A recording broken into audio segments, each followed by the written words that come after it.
Virtualized Geek Tech Talk Episode 20. Hi, this is Keith from virtualizedgeek.com with episode 20, the big 2-0 virtualizedgeeks.com video accompaniment to virtualizedgeek.com. We're going to talk about network virtualization today, specifically about the post I wrote over on Tech Target on searchnetworking.com on whether or not network virtualization is vaporware or if it's real. Got a lot of reaction from it, mainly negative, and I think that was probably the intent on whether or not network virtualization was real or was it something that was still in the mix.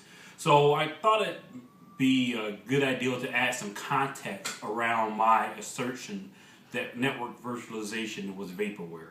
So in my ideal world, network virtualization would be kind of the mature industry-wide acceptance of where Cisco, Juniper, and a lot of other network vendors that's pushing their own fabric solutions, such as QFabric and the Nexus 7000, I believe it's called Fabric Path Solutions, on where they take their traditional network hardware-based solutions, extend Ethernet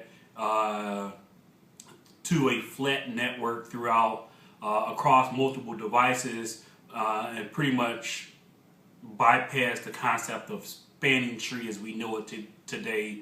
That's the fabric approach versus what I think I've talked about on the blog in the past, which was true network virtualization, where you have basically commodity switches, or I don't even want to call them switches. They're commodity endpoints that talk to some network hypervisor such as NSX or some other competing technology that handles all of the logic, all of the backplane or the switching fabric, that logic stuff that you would put on ASICs you'd have running on commodity x86 servers.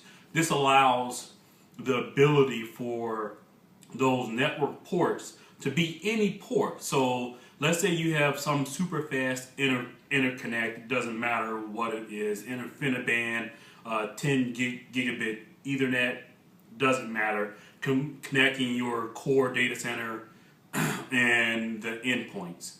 In theory, because you have these fast interconnects, you can make any port on any device on your physical network, any logical device you want.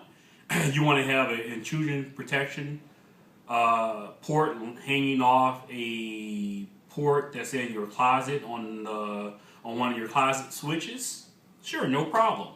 You want to have a firewall and a remote closet on, this could be extended over the over the WAN. You want to have a firewall for a local port in Chicago or a local virtual network in Chicago located in your data center in Phoenix? No problem, because of the capability of the virtualized network. You're no longer bound by the underlying physical hardware on where you can place logical ports for any device. So you can have a logical firewall that spans 5 different physical locations and looks as if it's one firewall at a single virtual data center.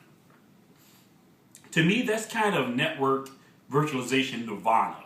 And that's the part where I think is, vaporware. When I say vaporware, of course, network virtualization itself isn't vaporware. I can buy a virtual firewall. I can buy obviously virtual switches. Open Switch has a huge deployment. There's an awful lot of V1000s out there. There's a network-based vShield, and what VMware is doing with vShield and the vShield API is pretty amazing. The throughput that you can get through a virtual firewall is pretty impressive. So network virtualization itself, when you think about the basics of basic network NFV device, yeah, they exist.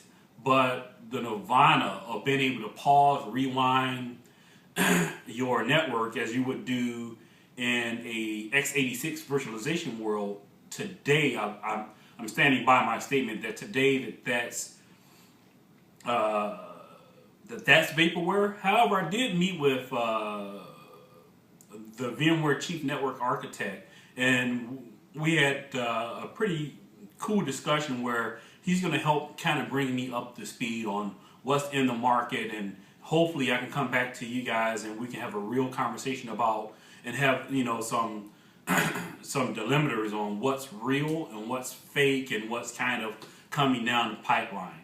Well, that's it for this episode of Virtualized Geeks Tech Talks. I appreciate all the positive feedback, the negative feedback. The feedback in general is just well worth the conversation. Talk to you guys next week for episode 21. Thanks.